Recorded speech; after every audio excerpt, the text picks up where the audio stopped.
You are listening to The Evidence Locker. Our cases have been researched using open source and archived materials. It deals with true crimes and real people. Some parts are graphic in nature, and listener discretion is advised. Each episode is produced with the utmost respect to the victims, their families, and loved ones.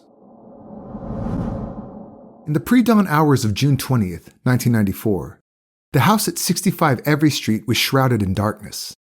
The Bains were known to be hoarders, and all sorts of things cluttered the interior of the house.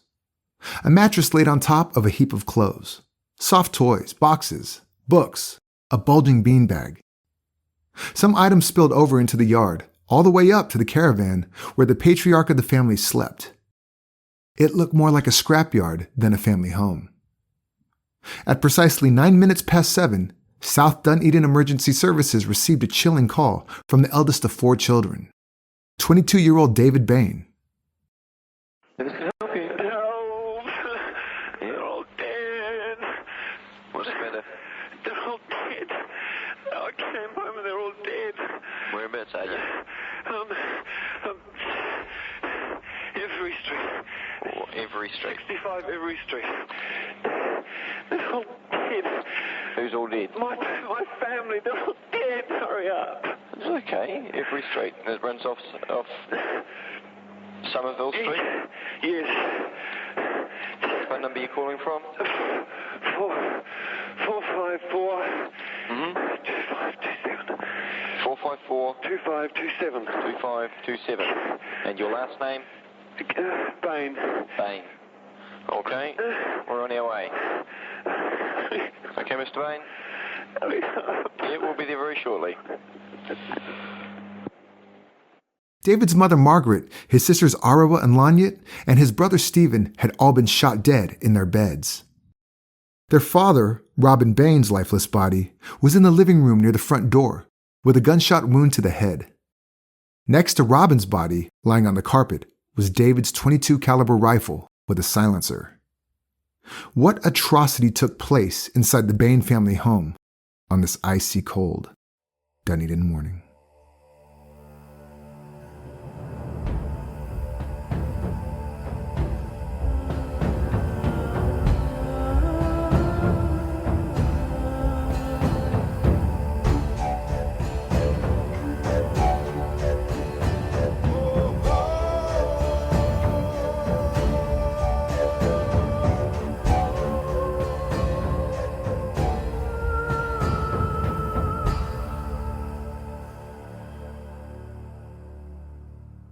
Robin Bain and Margaret Cullen met at a Presbyterian church in Dunedin. Both came from large families and wanted to one day have a big family too. The couple got married in 1968 when Robin was 33 and Margaret was 25. When Robin was younger, he had worked as a Christian missionary and remained passionate about this vocation.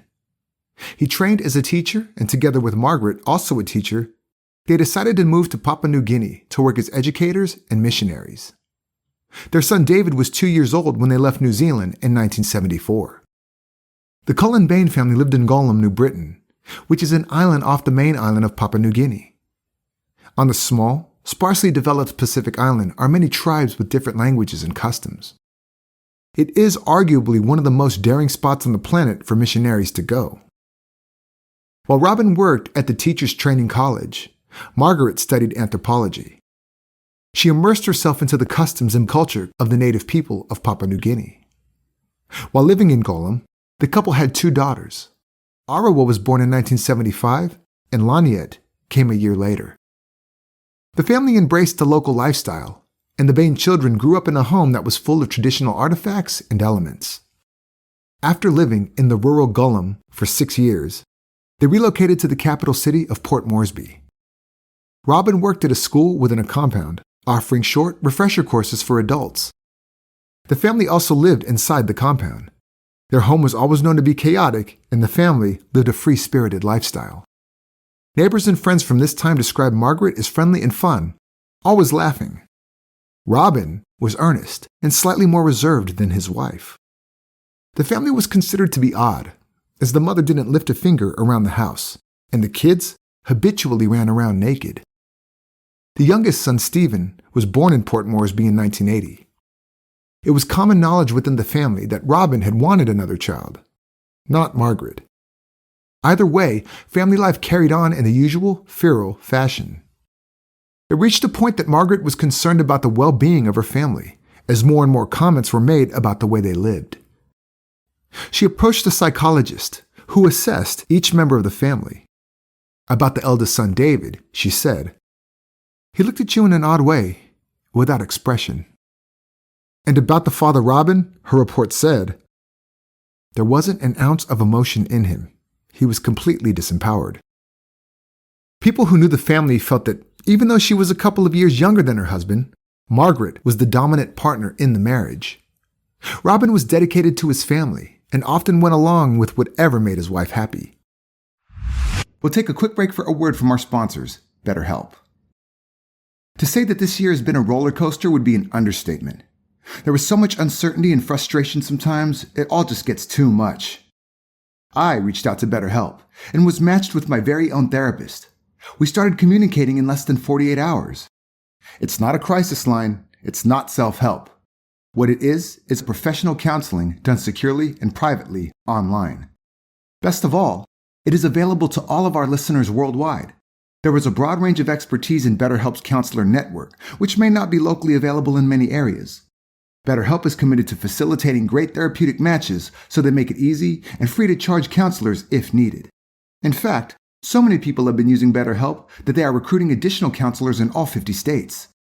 You'll get timely and thoughtful responses, plus you can schedule weekly sessions. You choose if you prefer a video or a phone call, so you can be in touch with your allocated therapist whenever and wherever it suits you. I opted for the video call and gained so much insight in only a couple of sessions. I can't wait for the next one. Another nice feature offered by BetterHelp is the fact that I can send a message to my therapist at any time, and he will respond when he receives it. Just knowing that there is someone out there to talk to, it's a comforting thought. It's more affordable than traditional offline counseling, and if you need it, financial aid is available too. BetterHelp wants you to start living your happiest life today. Visit betterhelp.com/evidence. That's better, H-E-L-P, and join the over 1 million people who have taken charge of their mental health with the help of an experienced professional. As an Evidence Locker listener, you can get 10% off your first month at betterhelp.com/evidence. Now, back to today's episode. In 1988, after living the life of missionaries for 15 years, the Bains decided it was time to return to their native New Zealand. They returned to a home they owned that had fallen into disrepair over the years. But after many years in a developing country, it didn't bother them much. They made do with what they had. It was an adjustment to settle back into life in New Zealand, as their teenage kids were not used to the schooling system and approach to education. As a family, they were always involved in theater and music, so eventually, by taking part in these activities, they did settle in. Robin struggled to find a regular job back in Dunedin. He decided to take the only job on offer to him, that of principal at Tyree Mouth Primary School. It was a small country school with only 2 teachers, including Robin. It was a step down for the 58-year-old who had worked in larger foreign schools and had trained teachers and adults. Tyree is also located 50 kilometers south from Dunedin, so it was quite a commute. But it was a job, and Robin had many mouths to feed, so he made the most of the opportunity. 50-year-old Margaret perpetuated the chaotic home environment they had created while living abroad. She loved going to garage sales and bringing home all sorts of worthless things. Robin was a hoarder too, which meant the house, already full with the family of 6, was always untidy and looked like it was bursting at the seams. Margaret was an obsessive fruit bottler and stacked bottles of peaches, pears, and apricots throughout the house. The 4 children were expected to work around the home and in the garden. They spent most of their school holidays working through lists of chores given to them by their mother. Yet somehow, the house was always in disarray. During her time in PNG, Margaret became interested in New Age spiritualism. She believed in channeling spirits and felt her family needed protection from Belial. Belial is the Hebrew word for the wicked or worthless, personified in Jewish and Christian texts as the devil. Margaret believed that Robin was the devil incarnate, In fact, she was known to call her husband a son of Belial, one of the 4 crown princes of hell. She kept a diary in which she ranked her family in terms of how possessed by the devil they were. David was always the least possessed, Robin the most, and Laniet a close second. Margaret clocked out of her home duties and banished herself to the caravan in the garden for a while. She obsessively updated her diary during this time, in which she documented all her feelings towards her husband. When it came to her children, it was clear that she favored David, as he never gave her any problems. Arawa also tended to side with her mother, whereas Laniet stuck up for Robin when he wasn't around to defend himself. Robin was concerned about his wife and reached out to an old friend who had been close to the family when they lived in Papua New Guinea. She visited Margaret and shared Robin's concern. Margaret was convinced that she had a connection to Winston Churchill in a previous incarnation. She also believed her friend was of profound relevance to her. She was perhaps a sister or even a mother in Margaret's previous life. The friend felt that Margaret had lost her mind and felt out of her depth. Margaret was a forceful personality who liked to speak and speak, never listening to what the other person had to say. From her diary, it is clear that she felt she had lost a grip on her family. In an attempt to gain control again, she had concocted an elaborate plan of building a new house. The idea was to tear down the overcrowded house at 65 Every Street and build a large retreat, a place where they could speak to God, and strangers could come and enjoy the space with them. David was instrumental in the planning. He supported her and helped her with drawings and such. He also prepared the garden, as the idea was to imitate what they had in PNG. The house was set away back from the road, and plants surrounded the home to block out the outside world. Robin was not included in this vision. In fact, during this time, Robin and Margaret were estranged, and he was banished from the family home. He stayed in Tyree 3 days a week. At first, Robin slept in his van, but later on, he spent his nights inside the old schoolhouse. When he headed home for the weekends and Monday nights, he slept in the garden caravan. His salary still went to the joint account he shared with Margaret to support his family. In June 1994, David Bain was 22 years old. He always loved music, so he had joined a men's choir. After struggling at school, when his family moved to New Zealand, the teenager worked hard to get his academics back on track. He managed to get himself into university to study zoology so he could become a veterinarian. However, this didn't last. David dropped out of school soon after enrolling and took a job at Opera Alive. He decided to go back to university and set out to study classical music. He also received professional voice training, hoping to become an opera singer. His fellow students enjoyed his sense of humor and always felt he was the type of person who took a joke well. David lived at the family home and received welfare money, which he contributed to the household. For pocket money, he delivered newspapers. 19-year-old Arawa Bain intended to follow in her parents' footsteps and was studying to be a teacher. She studied in Dunedin and lived in the family home. Arawa was head girl of her high school and had many friends and acquaintances. She alluded to her friends that her older brother David was very controlling and that he kept tabs on all of her movements. Because of this, she avoided making plans with friends, as David often invited himself along, playing the role of a chaperone.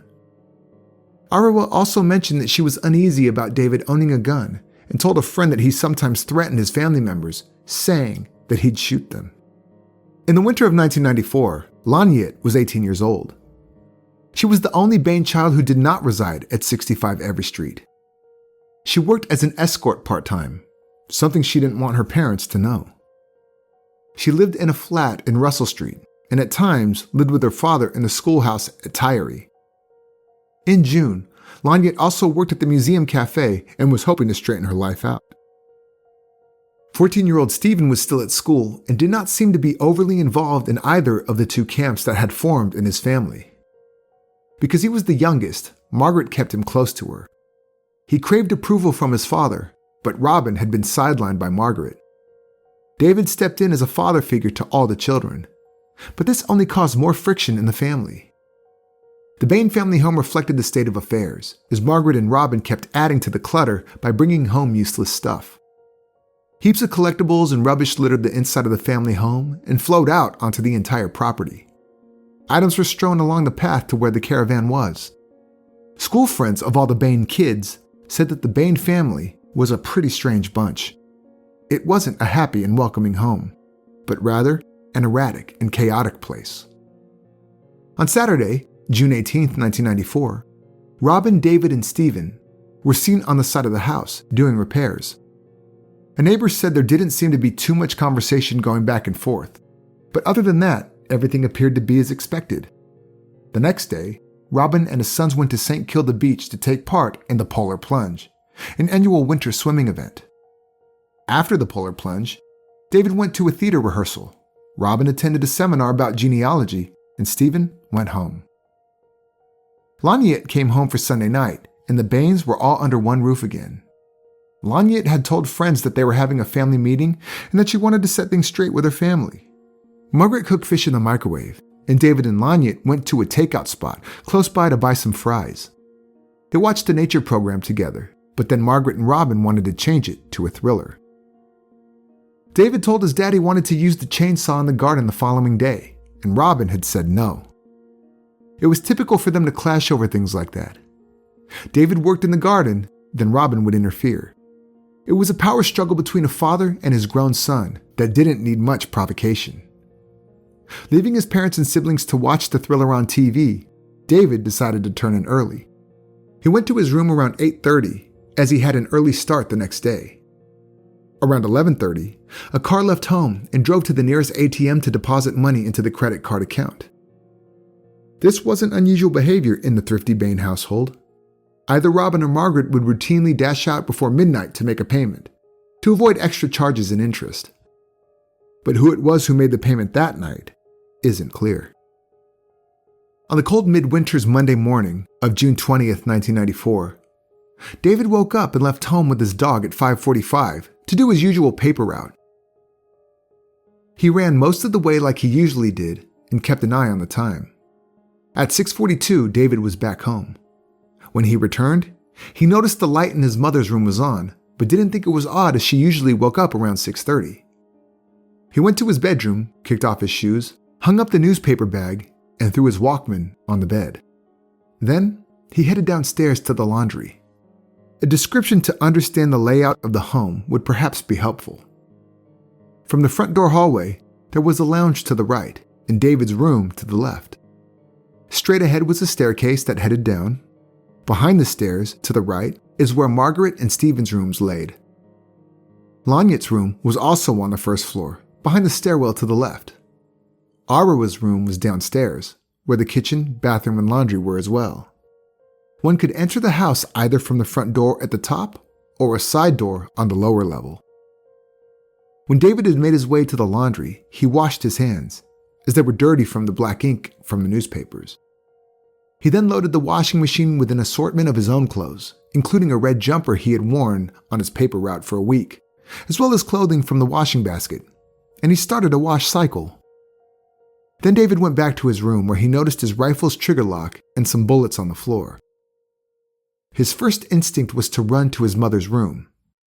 He found a gruesome scene of Margaret who had been shot and killed.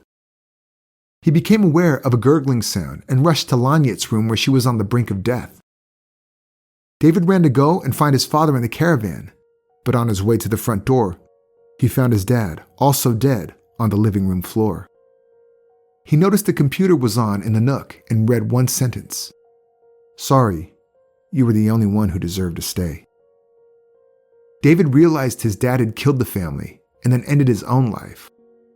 Distraught and in shock, he called emergency services saying, "Help, they're all dead. They're all dead." When responders arrived at 7:30, David refused to open the door.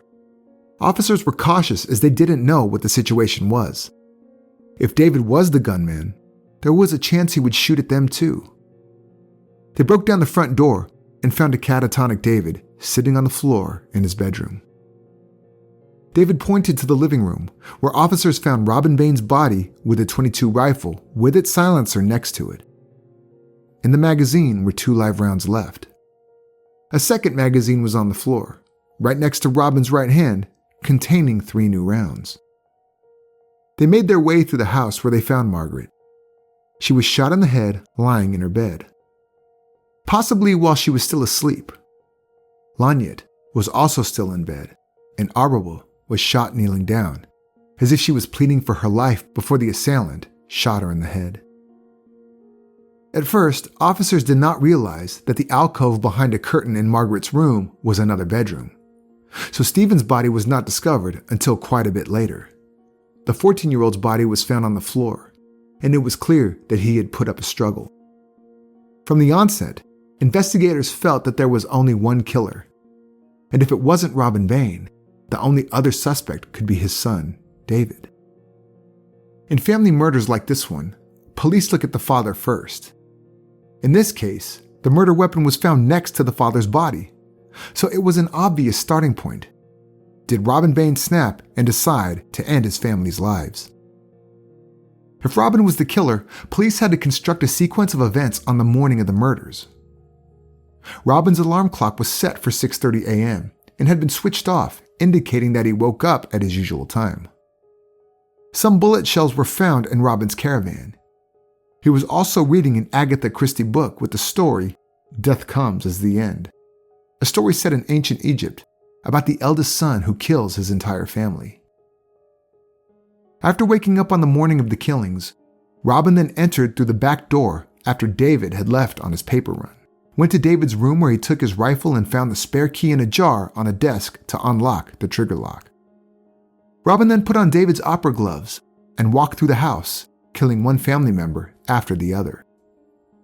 The order of the killings has never been definitively proven. If Robin Bain was in fact the killer, he took off his bloodied clothes after the shootings and placed it in the laundry basket downstairs and changed.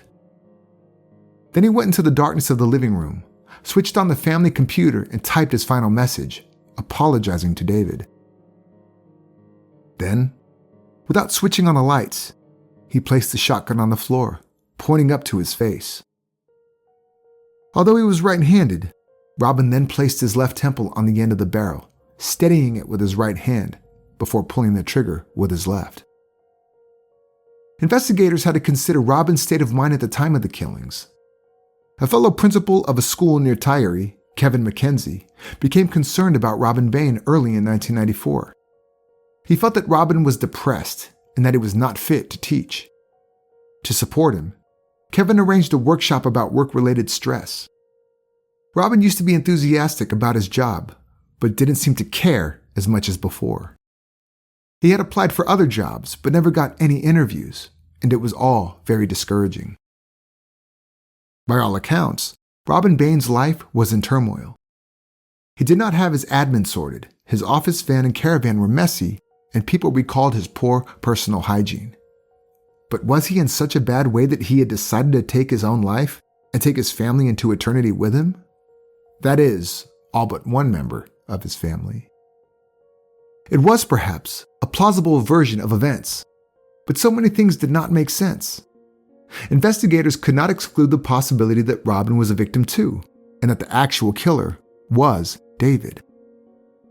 In the wake of shock and confusion after the deaths, the extended Bain and Collin families came to Dunedin to support David and help him with arrangements for the 5 funerals. David stayed with Margaret's sister and her husband in the days following the murders. His aunt tried to make sense of what had happened and had many conversations with David during this time, asking him if he knew what could have led to such a catastrophic event. During one conversation, David had a breakdown of sorts, speaking incoherently, saying things like, black hands, dying, everyone dying, black hands, I can't stop them. They came to take them away. It's just like Schindler's List, black hands, dying all around, dying everywhere. His aunt felt that David had witnessed the killings, and even possibly that he was the one who had committed them. But the thought of it was unimaginable, so she kept her suspicions to herself. As the family finalized funeral arrangements, David was insistent that he wanted to be the one to make the final decisions. He said what everyone had to wear in their open caskets, what music had to be played, and who were to say their respective eulogies. It was almost like he was directing a theater production. But it wasn't only David's strange behavior in the days following his family's deaths that made investigators uneasy about him. As they processed statements and evidence, more and more things pointed them towards David being the more likely killer. David's account of his own movements that morning was closely analyzed. He said that when he went to his mother's room, he saw her lying on her bed, deceased, with her eyes open. Yet when police officers found her body, her eyes were closed. Just off the lounge was an alcove that was used as a computer room. A heavy velvet curtain separated the two spaces. In processing the scene, investigators found a spent shell casing near the computer, which suggested the gun was fired from that position. Did David wait for his dad to come in, kneel down to say his morning prayer, and then shot him? In revisiting the scenario of Robin being the killer, investigators realized that, in fact, there was very little evidence to prove that Robin was guilty. If he had done it, his actions were quite the contradiction. Why would he use his son's rifle and gloves, knowing it would implicate him? Why wear gloves at all if he was intending to end his own life? Why would he choose to spare David when most people who knew the family felt that David always sided with Margaret and clashed with Robin? Robin was well-read and known to be a quiet thinker. He was a teacher and loved literature. If he was planning to exit this world in such a dramatic fashion, one would imagine a more poetic suicide note. Most likely, being from his generation, a handwritten one. But all he left was a typed one-liner on the family computer, written in the past tense. It definitely makes one wonder if Robin was the author of the message at all. Friends and fellow students told police that David Bain displayed odd behavior in the time leading up to the murders. At the beginning of June, during choir practice, he became restless, climbed to the top of the stand, clambering over his choir mates, and left. He went to a back room, sat alone in a distressed state, rocking himself back and forth. His girlfriend also recalled a strange incident when they attended a Symphonia concert. In the second half, David had taken off his glasses and had become very quiet. At the end of the performance, during applause, he was still in this state. His girlfriend elbowed him, then poked him, trying to get him out of this frozen catatonia. When he snapped out of it, he said that he didn't know what had happened. He had experienced a blackout of sorts. A friend of Laniet's recalled her saying that her brother David had called a family meeting on the Sunday night before the shootings. Did he summon everyone as part of an elaborate execution plan? David said that he arrived home at 6:42 after doing his paper round. Yet he only called 111 at 7:09, leaving a 25-minute window. He went to his room, kicked off his shoes, went down to the laundry, back to his bedroom, discovered his mother, then his father. Other than that, he had no recollection of what else occurred during that time. He told investigators about the incident at the Symphonia concert and said he believed he had blacked out again. Another strange inconsistency was picked up by investigators. In his first statement, David said that he discovered his mother's body. Then he called for his dad as he was scared. He went to go and look for his dad, but then found his body in the living room. He did not go around the house looking for his siblings. Yet when he called 111, he clearly said they are all dead. How did he know? Mark Buckley, a friend of David's, came forward and said that David had once told him that he liked the girl who lived across the road from the Bains. David said that he had worked out a plan in which he'd be able to rape her and get away with it. In David's plan, he would use his paper round as an alibi, as he could deliver some papers earlier before anyone was awake and others as people were leaving, seeing him deliver the newspapers at the usual time. This planned fantasy is eerily close to actual events that occurred on that fateful Monday morning. A week before the shootings, Margaret told a friend that she was concerned about David because he was having hallucinations and dark premonitions. Margaret also told her sister that she was going to talk to David about how he was treating his siblings. She felt it wasn't his place to tell them what to do. He was not their father. They had a father, and David needed to know his place. But all of this was circumstantial evidence, hearsay.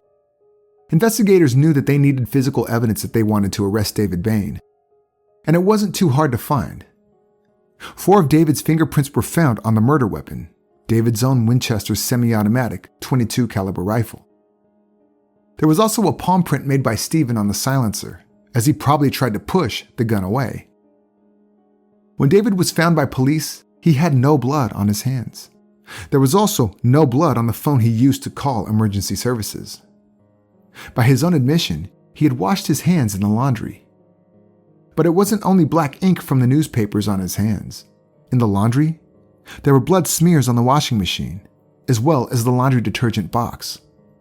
A small drop of blood was found in the washing basin.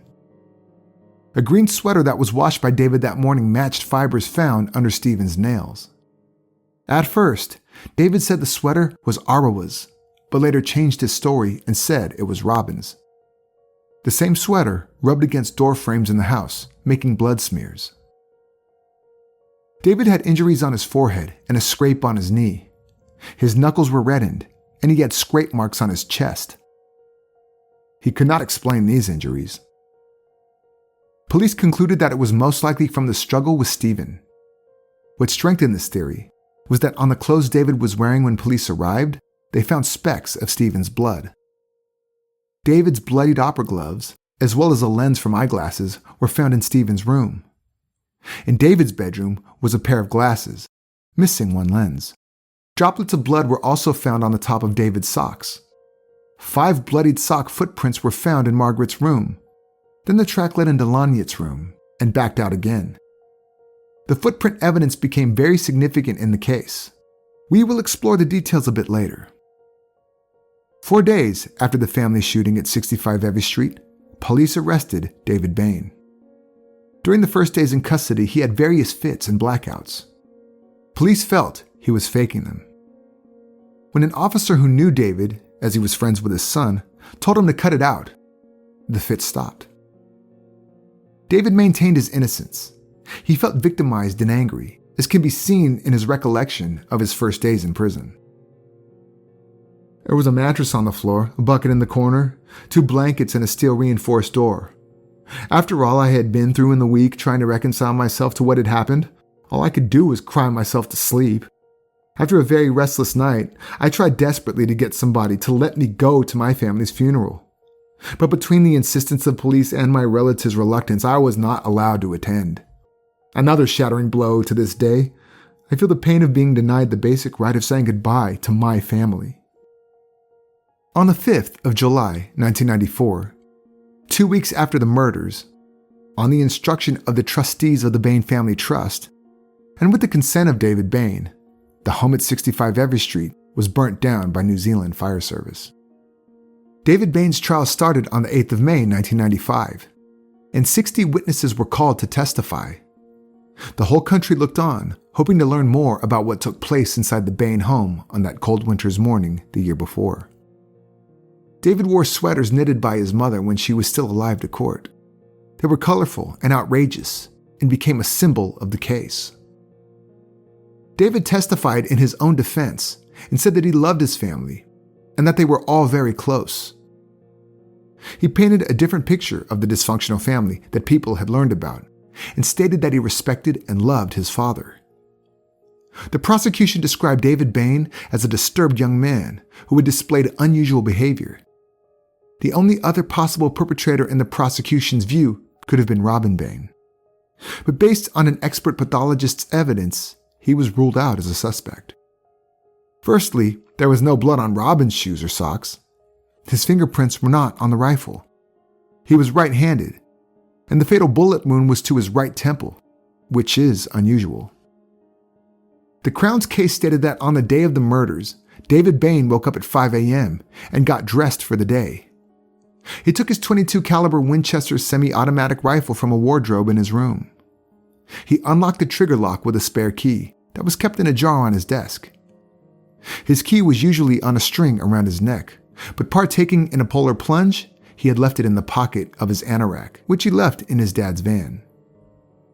After unlocking the trigger lock, he made his way through the house, killing his mother and siblings, one after the other. 14-year-old Stephen fought back, and a struggle ensued, which is why Stephen was strangled with a t-shirt before he was shot. During the fight, a lens from David's eyeglasses came out of the frame and fell onto the floor. David noticed the blood on his clothes and went downstairs where he undressed and put his bloodied clothes in the washing machine and switched it on. He left the house around the usual time of 5:45 to do his newspaper deliveries. On this particular day, he wasted no time and was back home an hour later at 6:42 a.m., entering through the front door. He switched on the family computer at 6:44 and wrote the sorry note to appear to have been written by Robin. He then waited for his father to come inside like he did every day at 7 a.m. Robin would make his way from the caravan in the garden into the living room where he said his morning prayers. Usually, he also went onto the computer to check his emails. As Robin knelt down, David shot him at very close range, then staged the scene to look like a suicide.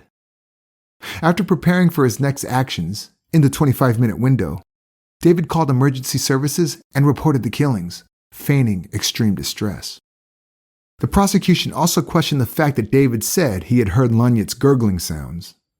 That implied that he must have been there moments after she was shot, most likely in the immediate aftermath. If she was still alive, why didn't he try to help her? The Crown prosecution concluded their case saying that only one person could have heard Lanyet gurgling, and that person is the murderer. After deliberating for 9 hours, the jury returned with a guilty verdict on all 5 counts. David Bain was sentenced to life in prison with a non-parole period of 16 years. But this case was far from over. 13 years later, David was given a retrial and acquitted of all charges. This is one of the most controversial cases in New Zealand criminal history. Join us next week for part 2 of the Bain family murders and learn why David Bain was found to be an innocent man. If you'd like to read more about this case, have a look at the resources used for this episode in the show notes. Also, visit and like our Facebook page at facebook.com/Evidence Locker Podcast to see more about today's case. If you like our podcast, please subscribe in Apple Podcast or wherever you're listening right now. This was the Evidence Locker. Thank you for listening.